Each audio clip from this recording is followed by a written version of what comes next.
Hello and welcome today to today's COABE Meet the Author, where we sit down with the authors from the latest edition of the COABE Journal. I'm excited to be here today. Kristen Hempel, I am your Region 1 representative, and I get to speak with someone from New Hampshire, Region 1, Dr. Ginette Chandler. So it's nice to be able to talk with you today about the article that you wrote for our latest edition, which is focused on digital literacy. And your article is Unpacking Technology and Digital Literacy Integration to Build Educator and Learner Experience, or Independence. I'm sorry there. So again, thank you for being with us. Before we begin, if you could just introduce yourself and tell us a little bit about who you are and what you do. Thank you, Kristen. My name is Ginette Chandler, and I am the Director of Professional Development Services throughout the state of New Hampshire, Adult Education.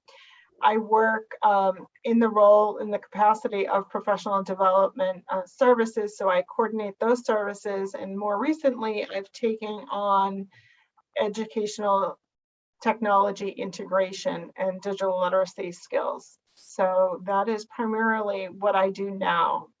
Previous to that, I was an adult ed practitioner, both for ABE and transitioning students to the community college, and also as well as working with ESOL students. Well, wonderful. It sounds like you have a lot of experience that you're bringing to the table here and behind this article that you've written for us. Before we start talking about the article itself, can we peel back the curtain a little bit? I'd love to hear a little bit about what motivated you to write this article. Sure. I wrote the article because I recognized that New Hampshire practitioners were really overwhelmed with the wealth and availability of resources that were at their fingertips. And I knew that if New Hampshire practitioners felt that way, others did as well. And so I wanted to offer strategies to help practitioners integrate educational technology in their respective learning environments without overwhelming themselves or their learners. And I also wanted to help them keep focused on the outcomes that they're striving for rather than worrying about incorporating the tools, resources, or devices themselves. Thank you. Yes, I love the question that you put in your article, about how does one go beyond the device to get to the learning? That just really seemed like an essential question there. So I appreciated that lens that you brought to it. How do you think that adult education practitioners will benefit from reading your article, and how do you think that will then benefit their learners? So the article contains practical tips and ideas for adult ed practitioners that they can implement. The goal really is to build the confidence to integrate ed tech or educational technology and digital literacy skills in the learning environment, which will support learner skill development and promote student choice and voice, which ultimately we know will help to boost confidence, leading to independence.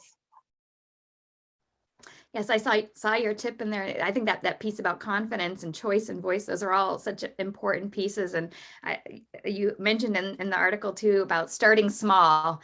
And that's that thing I constantly trying to remind myself and get very excited, that kid in a candy store. But I thought that was an important tip. Thanks. So the next question we have here is what do you hope that readers will take away from the article? So one of those tips, you're right, was absolutely start small, focus on one item, and learn to do it well before trying to add in and worry about adding in multiple other tools and resources. But I would also say, focus on the desired learning outcome and then pick your ed tech tool or resource that meets the needs rather than trying to fit an ed tech tool or resource into the curricula. Stay focused. And then also scaffold as needed. We need to offer support to learners and practitioners. So if you're trying to bring something new in to share with colleagues, offer that support and guidance. Employ gradual release techniques as needed until your practitioners and students build the confidence that they need in order to become autonomous learners. And then lastly, I would say think about how practitioners can augment or redefine face-to-face content and activities rather than simply uploading an article or content, moving that content into an online space.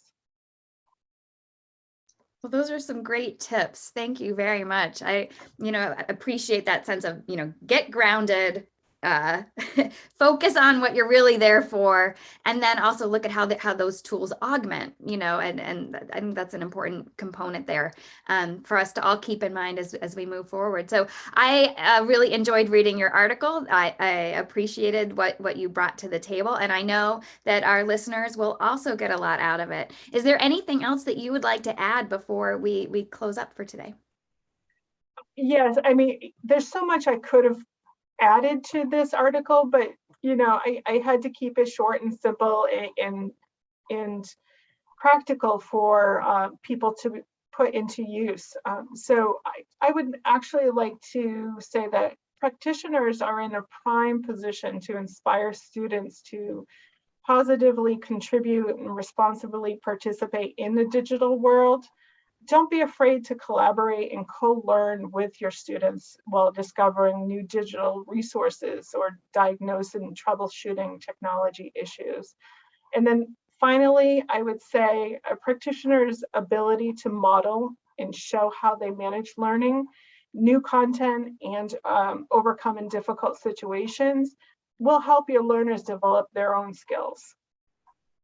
That's powerful advice. Yes, this has been a year of a lot of learning, and we've definitely learned a lot about ourselves as learners. And I really appreciate that notion of, showing our learners how we learn, and being engaged in that experience with them. So thank you for those comments. It's inspiring, and thank you for taking the time with us today. We truly appreciate your dedication to the field of adult education and the impact that your work is making on the lives of learners. So thank you again. And to our readers or listeners, sorry, hopefully our readers, if you have not yet downloaded the article, I encourage you to go ahead and access the digital literacy edition of the COABE Journal by going to our website, clicking on the journal tab, and there you can buy either an article or you can buy the journal in its entirety. So again, please go check out Unpacking Technology and Digital Literacy Integration to Build Educator